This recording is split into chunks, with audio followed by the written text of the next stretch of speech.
बिस्मिल्लाहिर्रहमानिर्रहीम। अस्सलाम वालेकुम। Welcome to my YouTube channel और आप देख रहे हैं नुसरत फूड सीक्रेट्स।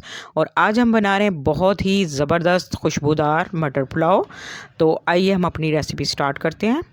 तो सबसे पहले हम एक कढ़ाई लेंगे और उसको गर्म करेंगे। तो बिस्मिल्लाहिर्रहमानिर्रहीम, इसमें 1 कप ऑयल ऐड करेंगे। ऑयल को गर्म करेंगे और इसमें हम अब एक मीडियम साइज़ का प्याज जो हमने बारीक काट के रखा हुआ था वो ऐड करेंगे और इसको फ्राई करेंगे। और इसको हम तब तक फ्राई करेंगे जब तक इसका कलर गोल्डन ब्राउन ना आ जाए। इसको डार्क ब्राउन नहीं करना, हमने लाइट ब्राउन ही रखना है, क्योंकि डार्क ब्राउन करने से इसका टेस्ट वो नहीं आएगा जो पुलाव का होता है। तो पुलाव में हमेशा जो है प्याज लाइट ब्राउन रखे जाते हैं। तो अब हम इसमें प्याज हमारे ब्राउन हो चुके हैं, तो इसमें हम कुछ स्पाइसेस ऐड करेंगे। मिक्स गरम मसाला, जिसमें दालचीनी, लौंग, इलायची, बड़ी इलायची और तेज़पात का पत्ता और ज़ीरा शामिल है। इसको फ्राई करेंगे और इसमें अब अदरक लहसुन का पेस्ट भी शामिल कर देंगे। प्याज क्योंकि हमने ज़्यादा डार्क नहीं करने, तो अब ये हमने अदरक लहसुन का पेस्ट भी शामिल कर दिया। अब इसको मज़ीद हम थोड़ा फ्राई करेंगे ताकि लहसुन और अदरक का कच्चापन दूर हो जाए और बहुत प्यारी सी इसमें अब खुशबू आने लगी है। अब हम इसमें हरी मिर्च का पेस्ट भी शामिल करेंगे, जो कि 4 से 5 अदद जो मैंने बारीक काट कर उसका पेस्ट बनाया हुआ है वो भी हम इसमें ऐड कर देंगे। और मैं इसमें रेड मिर्च बिल्कुल इस्तेमाल नहीं करूँगी, और क्योंकि मैं मटर पुलाव बना रही हूँ तो ये एक बिल्कुल डिफरेंट रेसिपी है और इसकी मैं खुशबू और टेस्ट इसका देखिएगा बहुत लाजवाब आएगा इस तरह।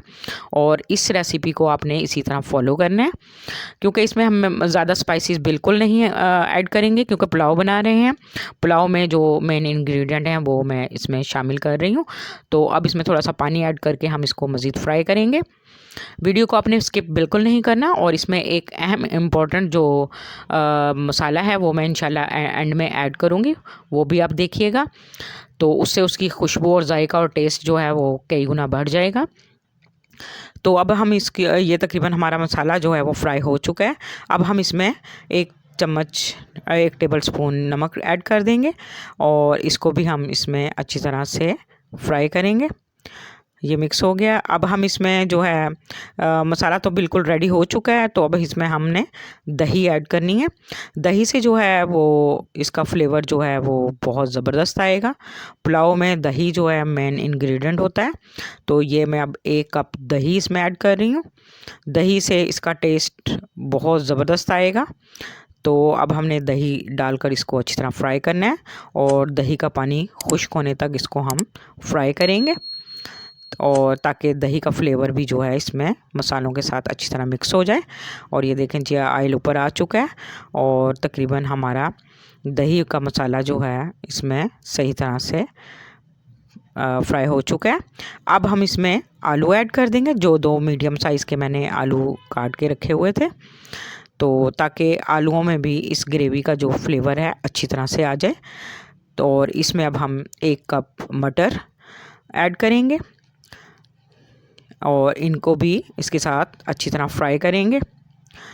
आपने इस रेसिपी को इसी तरह फॉलो करना है, तो इंशाल्लाह आप देखिएगा आप बहुत ज़बरदस्त आप पुलाव बनाएंगे और सब आपसे पूछेंगे ये किसने बनाया है। तो माशाल्लाह देखें बहुत प्यारी खुशबू भी आ रही है। अभी इसमें बहुत ही प्यारा एक मसाला भी हमने ऐड करना है, वो आगे जाके हम इंशाल्लाह ऐड करेंगे। अब हमने इसको अच्छी तरह फ्राई करने के बाद इसमें तकरीबन 2 कप जो है पानी ऐड करना है। 2 कप पानी ऐड करेंगे, क्योंकि हाफ़ kg हमारे चावल हैं, तो 2 कप पानी जो है काफ़ी है। और अगर पानी कम या ज़्यादा हो जाए तो आप आके भी नेक्स्ट पॉइंट पे भी इसमें पानी ऐड कर सकते हैं। तो अब हम इसको तकरीबन 5 से 7 मिनट के लिए ढक देंगे और आलू और मटर को गलने तक हम इसको पकाएंगे।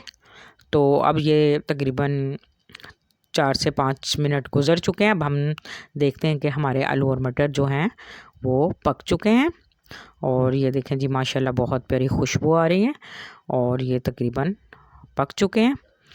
तो अब हम इसमें जो हाफ़ kg चावल थे वो भी ऐड कर देंगे।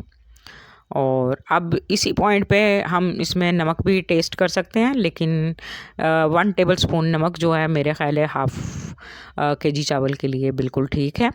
तो आप अपने टेस्ट के अकॉर्डिंग जो है इसमें कम या ज़्यादा ऐड कर सकते हैं। तो अब हाँ, इसमें मैं ये बहुत ही ज़बरदस्त खुशबूदार एक मसाला है और इसकी रेसिपी भी इंशाल्लाह मेरे चैनल पे आपको जल्द ही मिलेगी। तो ये पुलाव के लिए एक स्पेशल मसाला है, तो इससे इसकी खुशबू और टेस्ट में कई गुना इजाफ़ा हो जाता है। तो ये आपने ज़रूर इसमें ऐड करना है। इंशाल्लाह मैं जल्द ही आपको ये इस मसाले की रेसिपी दूँगी। तो अब इसको हम ढाँप देंगे जब तक ये चावल हमारे डन होते हैं। तो तकरीबन 7 से 8 मिनट तक हम इसको ऐसे ही पकाएंगे। अब ये देखें जी, माशाल्लाह हमारे चावल जो हैं वो पक चुके हैं और बहुत प्यारी सी खुशबू भी आ रही है।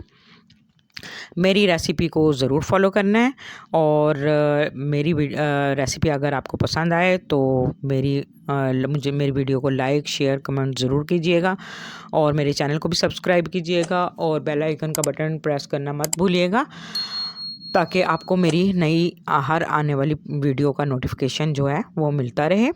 ये देखें जी, माशाल्लाह बहुत ज़बरदस्त, देखें एक एक दाना अलग अलग है और खुशबू भी बहुत लाजवाब है। अब हमारे चावल जो हैं वो डन हो चुके हैं। तो माशाल्लाह ये देखें ज़बरदस्त मटर पुलाव तैयार है, जिसकी रेसिपी बिल्कुल सिंपल थी और इसके साथ मैंने एक स्पेशल चटनी भी बनाई है। इस चटनी की रेसिपी भी इंशाल्लाह अनकरीब ही आपको मेरे चैनल पे मिल जाएगी। तो मैं रमज़ान शरीफ के लिए एक सीरियल बनाऊंगी, तो उसमें तमाम चटनियों की रेसिपी ज़रूर शेयर करूंगी। तो मेरी अपनी दुआओं में याद रखिएगा और इंशाल्लाह फिर कल मिलते हैं एक और नई वीडियो के साथ। तब तक के लिए अल्लाह हाफिज़।